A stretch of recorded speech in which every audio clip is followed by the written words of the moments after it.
Nathan Harrison's life has been defined by hardship and resilience from an early age. When his father, a dedicated fireman, passed away suddenly in a tragic accident, his world shattered.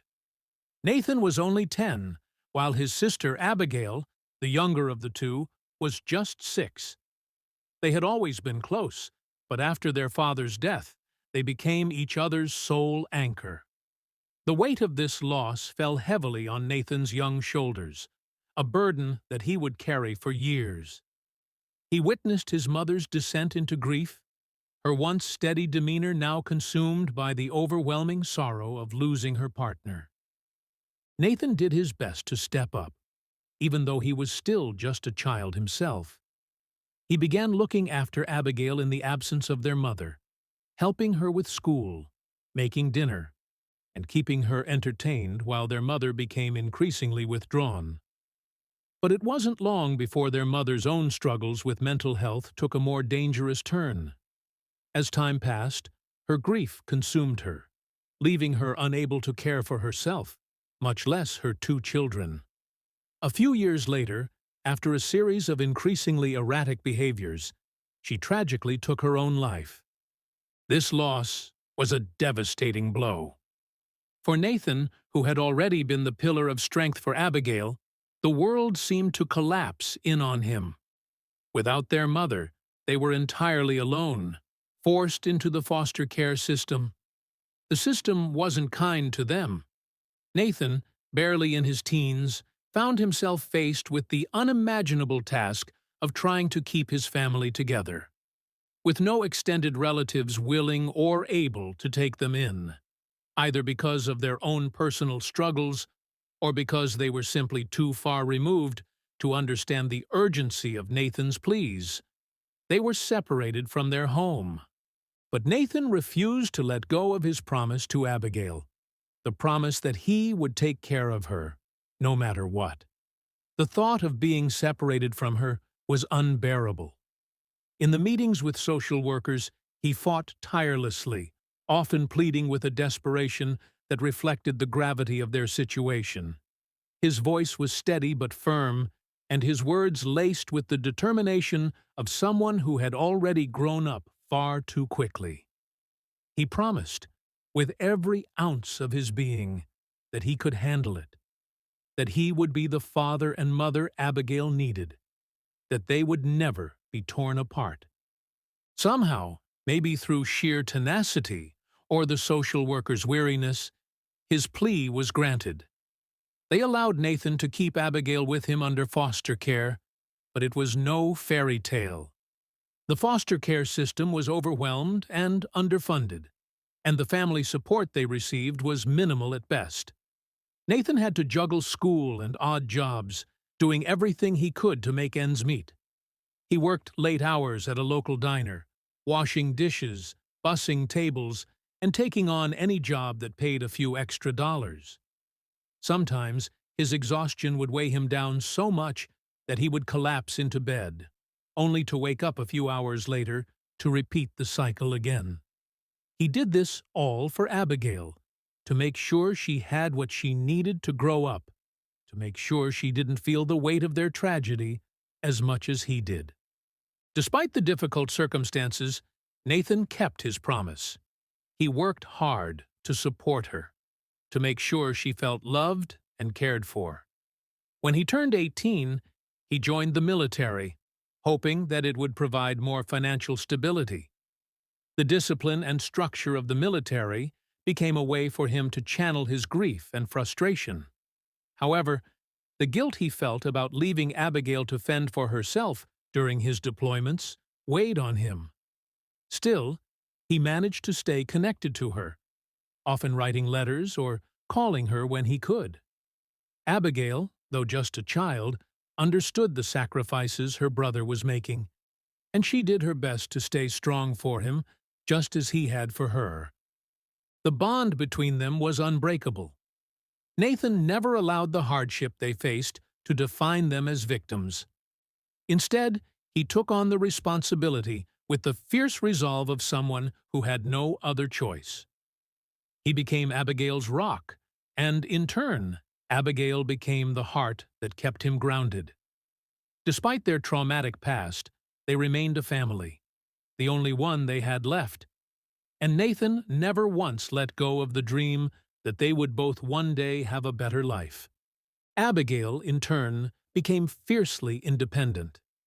She learned not to burden her brother with her own struggles, even when the loneliness of their situation threatened to consume her. She studied hard, worked even harder, and did everything she could to prove to Nathan that his sacrifices weren't in vain. Despite the hardships, their bond only strengthened over the years. Now, as adults, life was finally beginning to feel less like a constant battle. Nathan had left the military and was looking toward the future, ready to take a major step forward in his personal life. He had been with Jenna, his longtime girlfriend, for years, and for the first time in a long while, he was allowing himself to think about what he wanted. Not just survival, not just responsibility, but real happiness. Nathan had met Jenna shortly before his first deployment, during a rare calm between storms in his life. At the time, he had just completed basic training and was spending a brief leave back home with Abigail, tying up loose ends and preparing her living situation for when he'd be gone. Jenna worked at a local community center where Abigail volunteered part-time. Nathan came to pick his sister up one evening and ended up crossing paths with Jenna in the lobby. She was laughing with a group of kids, wearing paint-streaked jeans and a messy ponytail, completely unbothered by the chaos around her. What struck Nathan wasn't just her beauty, but the warmth she exuded. She had this effortless way of making people feel seen, like they mattered. When they talked, it wasn't awkward or forced. She asked about Abigail, not just in the polite small-talk way people did, but with genuine curiosity. And when Nathan hesitantly mentioned his upcoming deployment, expecting the usual uncomfortable silence, Jenna simply nodded and said, "Then I guess we better make the most of the time you've got." They started seeing each other casually during the few weeks Nathan was still in town, coffee runs, late-night drives, helping each other cook meals that usually ended in small kitchen disasters. It was light and sweet, something Nathan hadn't known he needed. But it turned serious faster than either of them expected. Jenna wasn't intimidated by his military path or the weight he carried. She respected it. And Nathan, so used to guarding every part of himself, found that with Jenna, he didn't have to explain everything. She understood what he wasn't saying. When he left for deployment, they kept in touch through letters, emails, and the occasional choppy video call. It wasn't easy. Time zones clashed, and Nathan's schedule was brutal, but Jenna never made him feel guilty for the distance or the silences. Instead, she sent him care packages with things he didn't even realize he missed. His favorite snacks, photos of Abigail's latest school events, or little trinkets that reminded him of home. She anchored him to the world he was fighting for. Their relationship lasted because they built it on something solid: respect, trust, and the understanding that love wasn't about constant proximity, but consistency. Jenna didn't need Nathan to be perfect, just present. And Nathan, for all his protective instincts and emotional walls, never let her doubt how much he cared. He planned to propose soon, a thought that filled him with equal parts excitement and anxiety. Abigail, too, was finding her own path. After years of searching, she had finally found a job that didn't just pay the bills, but gave her a sense of purpose. For the first time, she wasn't just surviving, she was thriving. But then came that call. It was late when the phone rang, the shrill sound cutting through the quiet of his apartment. Nathan's hand shook when he picked it up, the voice on the other end cold, detached. They needed him to identify a body. The words didn't fully register at first, his mind refusing to make sense of them. He could barely hear past the ringing in his ears, The images of his sister, her laugh, her sharp wit, the way her presence had always felt like a tether to reality, flashing in his mind. When he reached the morgue, it felt like his world tilted on its axis. Abigail's lifeless body lay on a cold slab, the sister he had fought so hard to protect. The woman who had finally found her own path, taken from him in the most brutal way imaginable. He didn't want to believe it. His hands trembled as he stood there, staring at the woman he had vowed to keep safe, now gone. The horror of it all didn't truly sink in until later, after the autopsy report came in. The medical examiner's findings were chilling. Signs of a violent struggle, strangulation. His Abigail, the one who had pulled herself up from the depths of their shared trauma, had fought with everything she had before she died. That thought gnawed at him, the image of his sister trying to fight for her life, the terror she must have felt. When the police linked her murder to a serial killer, a phantom who had been leaving a trail of victims across the country using the same method, part of him tried to make sense of it. But the more he learned, the less it seemed to matter. The killer's victims had all shared certain traits, and Abigail didn't fit. She didn't belong to the same world as the other women who had fallen prey to him. The theory that Abigail had witnessed something she shouldn't have, that she had become a loose end, haunted him. But the truth of it didn't matter. What mattered was that she was dead. A part of Nathan had died with her. And now he had nothing left but a burning fury. He had spent his life protecting her, but now that was over. He was done playing by the rules. He wasn't going to wait for the police to figure it out. He wasn't going to let some faceless killer get away with this. The only thing that mattered now was revenge. He would find that bastard, no matter the cost. He would make him pay in ways he couldn't yet fathom. Every ounce of his being screamed for retribution, and he would stop at nothing to make the world understand what it meant to take Abigail from him. This wasn't about justice anymore. It was about rage. Sleep became an afterthought. Nathan barely ate, barely spoke to anyone unless it had to do with Abigail's murder. His apartment became a war room, maps, case files, and crime scene photos covering every available surface. He pored over reports of the killer's past victims, looking for anything the police had missed. The M.O. was always the same. Strangulation, signs of a struggle but nothing stolen. The victims had been chosen carefully, but Abigail didn't fit the pattern. That fact gnawed at him. If she wasn't a planned target, then something had changed. Either the killer had broken his usual routine, or Abigail had stumbled into something she wasn't supposed to see. Nathan refused to believe it was random. He started making calls, reaching out to contacts from his military days, old connections who still owed him favors. Some of them had gone into private security, others into intelligence work, and a few operated in even murkier circles. He didn't care how he got the information, only that he got it. Every lead, no matter how small, he pursued relentlessly. He retraced Abigail's steps from the days leading up to her murder, going through her phone records, her emails, her schedule. He spoke to her friends, her co-workers, anyone who might have seen something unusual. Most of them had little to offer. Abigail had been happy, excited about her new job, looking forward to the future. There were no warnings, no signs of danger. Jenna watched Nathan from across the room, her heart aching with every passing second.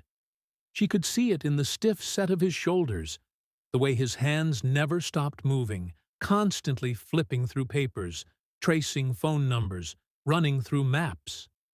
His eyes, once so full of warmth and determination, were now dark, vacant. She had never seen him like this, the Nathan she had loved. The man who had once held her close and whispered of their future was slowly slipping away, swallowed by grief. He barely spoke to her anymore.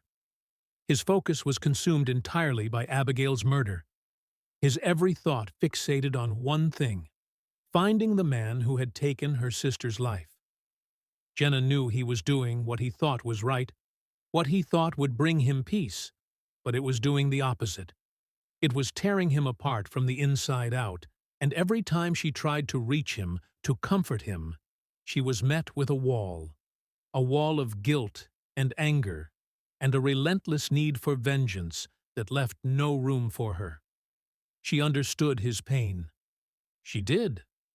Losing a loved one was like losing a part of yourself. But this wasn't just mourning. Nathan wasn't grieving. He was drowning. She could see the way he moved through the funeral preparations in a daze, his hands stiff as they arranged flowers, signed documents, made phone calls he didn't hear. She knew he wasn't really there. He was somewhere far beyond her reach, somewhere dark and endless, consumed by the anger he refused to show but felt with every breath. The fear in Jenna's chest wasn't just for Nathan. It was for their future, for the life they had been building, the future she had once imagined for them. She had always known that Nathan carried the weight of his past with him, but she had never imagined it would break him like this. She had always believed he could overcome anything, that they could face the world together.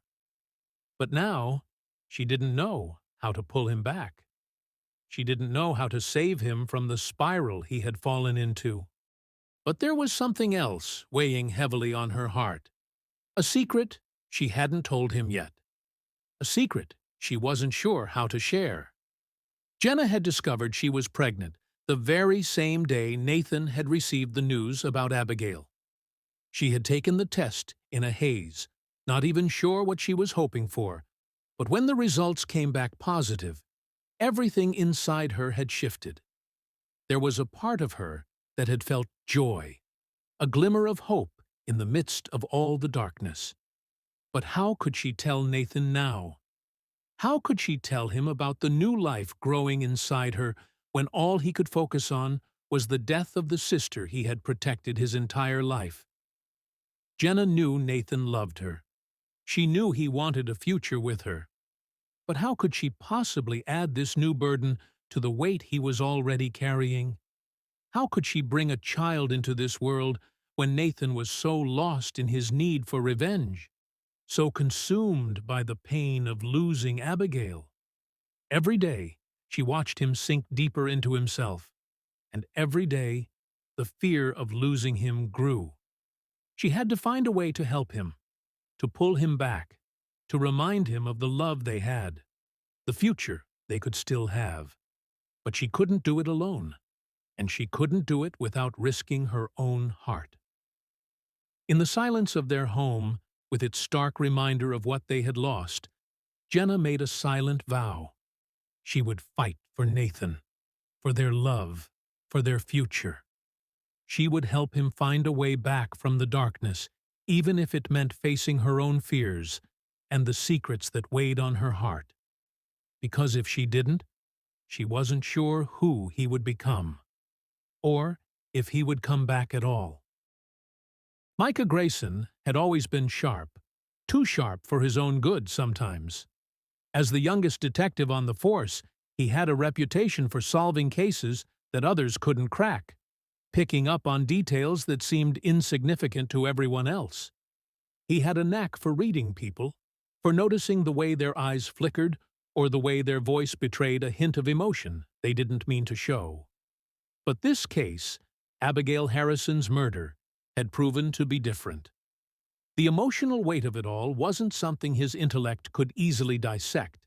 It wasn't just about tracking down the killer.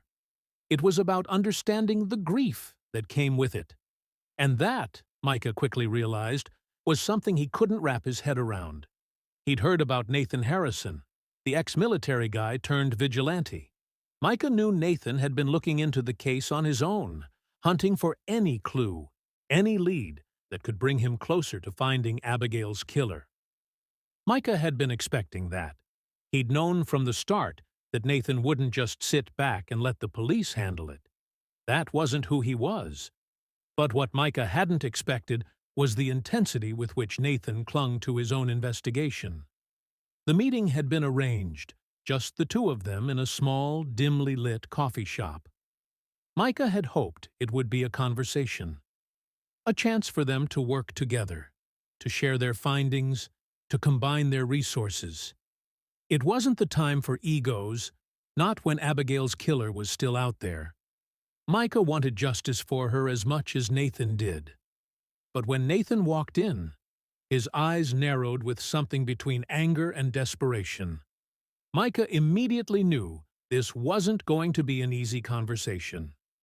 "I've got my own leads," Nathan had said, his voice low and tense, as he slid into the chair across from Micah. "I know," Micah had responded, trying to keep his tone calm. "But we both know that this is bigger than just one man or one investigation. If we work together, we might stand a better chance of catching him. He's not going to stop, Nathan." Nathan's eyes had flashed, his fists tightening on the edge of the table. "I don't need your help," he snapped. "You think I don't know how to find him? You think I'm just some grieving brother who needs saving?" Micah had flinched at the venom in Nathan's words, but he kept his cool. "I'm not here to tell you what to do.